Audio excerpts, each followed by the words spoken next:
मेरे प्यारे भाई और बहनों, आज यहूदा इस्करियत की तरह बनने की जरूरत नहीं है हमें। आप अगर यहूदा इस्करियत की तरह अगर बनोगे तो आपके अंदर एक होप, आपके अंदर जो आशा, वो खत्म हो जाएगा। मिलेगा आज ही रात तो मुझे स्वर्ग राज्य में मिलेगा। आज हमें वो डाकू की तरह बनने की जरूरत है। हाँ, हमारे जीवन में बहुत सारे प्रॉब्लम आता है। हमारा जीवन में हम कई बार हम गलत काम करते हैं, परमेश्वर के विरुद्ध पाप करते हैं, यीशु मसीह के विरुद्ध पाप करते हैं मेरे प्यारे भाई और बहनों। लेकिन आज हमें अपने मन को परिवर्तन करने की जरूरत है। आज हमें परमेश्वर के वचन की ओर देखने की जरूरत है, परमेश्वर की प्रेम की ओर देखने की जरूरत है। क्योंकि हम जब यीशु मसीह की ओर अगर देखेंगे तो हमारे अंदर एक होप आएगा, हमारे अंदर एक आशा आएगा, जीने की आशा आएगा।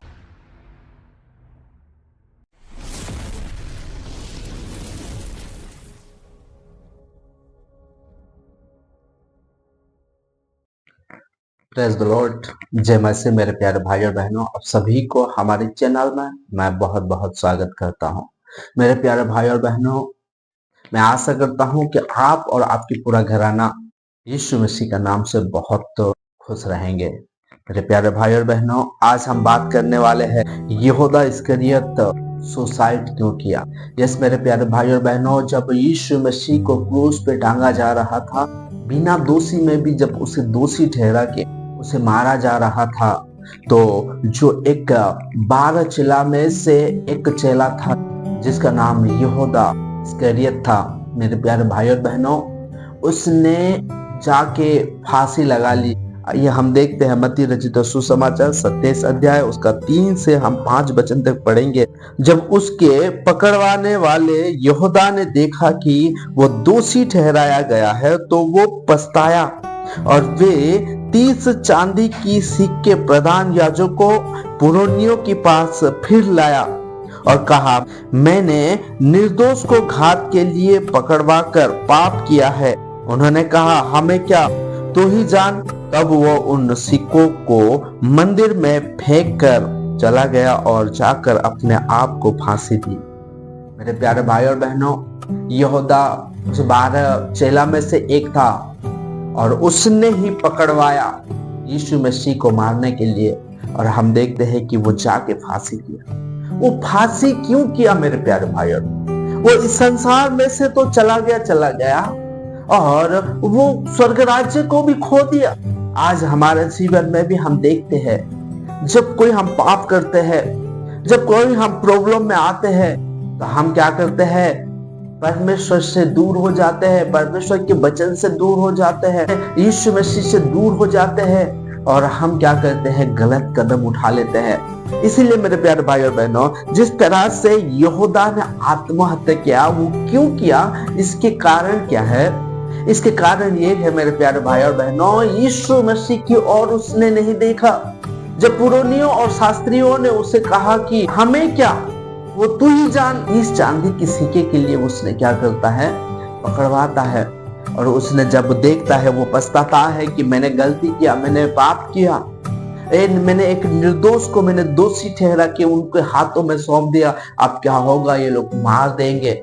और उसने पहले जाके क्या करता है? अपने पापों को पश्चाताप नहीं करता है और जाके वो फांसी लगा लेता है। मेरे प्यारे भाई और बहनों, यहूदा इस्करियत इसलिए फांसी लगाया कि वो पछताया, लेकिन वो यीशु की ओर नहीं देखा। अगर यीशु की ओर अगर देखता, अगर यीशु की बात अगर सुनता, अगर यीशु की प्रेम को अगर देखता, तो वो जिंदा रहता भी, वो कभी सुसाइड नहीं करता भी मेरे प्यारे भाई और बहनों।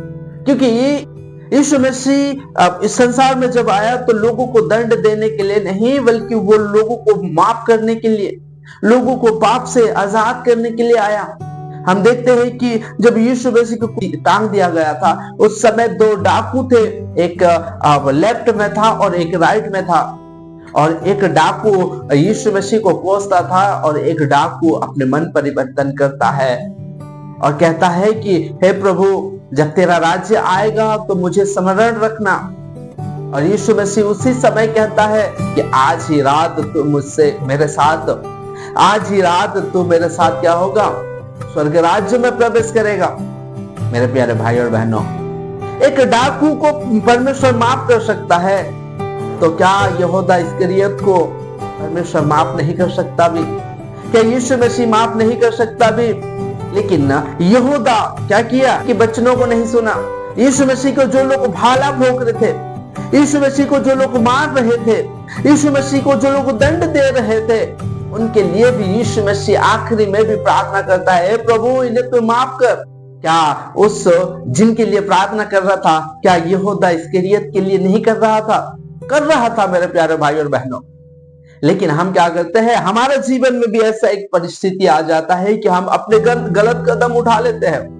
हम यीशु की प्रेम की ओर नहीं देखते हैं, हम यीशु की प्रेम की अब और हम नहीं ताकते हैं, उसके वचन की ओर नहीं तकते हैं। उसने कहा, हे प्रभु इन्हें माफ कर। परमेश्वर हमें भी माफ किया। लेकिन यहूदा इस्करियत ने क्या किया? वो सुसाइड किया। बाइबल इस प्रकार कहता है कि जो लोग सुसाइड करते हैं, स्वर्ग राज्य में उनका कोई जगह नहीं है। उनके पास एक ही ऑप्शन है, उनके पास एक ही रास्ता है, और वो है नरक। यहूदा इस्करियत भी अपने आप को खो दिया, अनंत जीवन को खो दिया। यहूदा इस्करियत कौन है?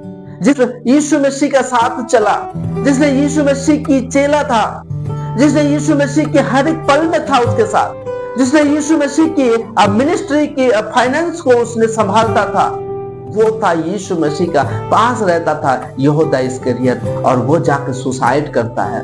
वो किस लिए? क्योंकि परमेश्वर की ओर नहीं देखा, वो यीशु मसीह की ओर नहीं देखा और वो सुसाइड किया।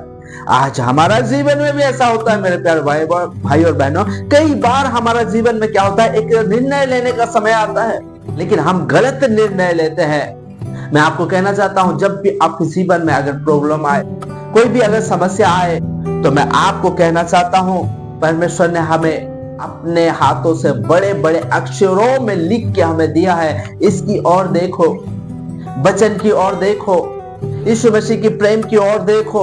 मैं आपको कहना चाहता हूं, आपके जीवन बदल जाएगा, आपके जीवन संभल जाएगा, आप अपने जीवन को एक नया मोड़ में लाओगे।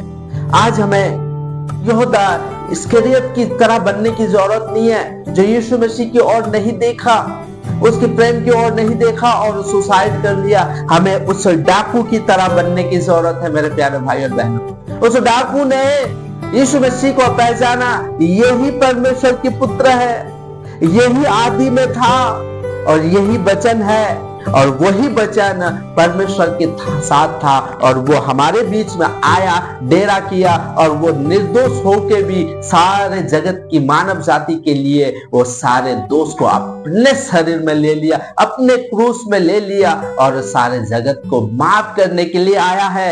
हे प्रभु, डाकू कहता है, हे प्रभु तू मुझे माफ कर दे, तू मुझे क्षमा कर। हालेलुया। मेरे प्यारे भाई और बहनों, आज यहूदा इस्करियत की तरह बनने की जरूरत नहीं है हमें। आप अगर यहूदा इस्करियत की तरह अगर बनोगे, तो आपके अंदर एक होप, आपके अंदर जो आशा, वो खत्म हो जाएगा। लेकिन वो मरते मरते, जो क्रूस पे टांगा गया था, जो डाकू, वो मरते मरते यीशु मसीह की ओर देखता है, और वो आशा रखता है कि हे प्रभु तू मुझे, जब तेरी राज्य आएगा, जब तेरी राज्य आएगा, तो प्रभु तू मुझे याद करना। हालेलुया। और हम देखते हैं कि यीशु मसीह उससे कहता, आज ही रात तू मुझे पैराडाइज में मिलेगा, आज ही रात तू मुझे स्वर्ग राज्य में मिलेगा। आज हमें वो डाकू की तरह बनने की जरूरत है। हाँ, हमारे जीवन में बहुत सारे प्रॉब्लम आता है, हमारा जीवन में हम कई बार हम गलत काम करते हैं, परमेश्वर के विरुद्ध पाप करते हैं, यीशु मसीह के विरुद्ध पाप करते हैं मेरे प्यारे भाई और बहनों। लेकिन आज हमें अपने मन को परिवर्तन करने की जरूरत है। आज हमें परमेश्वर के वचन की ओर देखने की जरूरत है, परमेश्वर की प्रेम की ओर देखने की जरूरत है। क्योंकि हम जब यीशु मसीह की ओर अगर देखेंगे, तो हमारे अंदर एक होप आएगा, हमारे अंदर एक आशा आएगा, जीने की आशा आएगा, स्वर्ग राज्य में प्रवेश करने की आशा आएगा। जो अगर यीशु मसीह की ओर ताकता है, जो अगर यीशु मसीह की ओर देखता है, उसके अंदर आशा आता है। इसीलिए मेरे प्यारे भाई और बहनों, यहूदा इस्करियत की ओर नहीं, बल्कि हम उस डाकू की जैसा बनने की जरूरत है। मैं आशा करता हूं मेरे प्यारे भाई और बहनों के इस वचन के द्वारा परमेश्वर हम सभी को जीने का हो, स्वर्ग राज्य की एक आशा परमेश्वर हम सभी लोगों को देगा। आज की वीडियो यहीं तक है। हम फिर मिलेंगे एक नए वीडियो के साथ, एक नए वचन के साथ, परमेश्वर की सामर्थ के साथ। तब तक आप सभी को सलाम।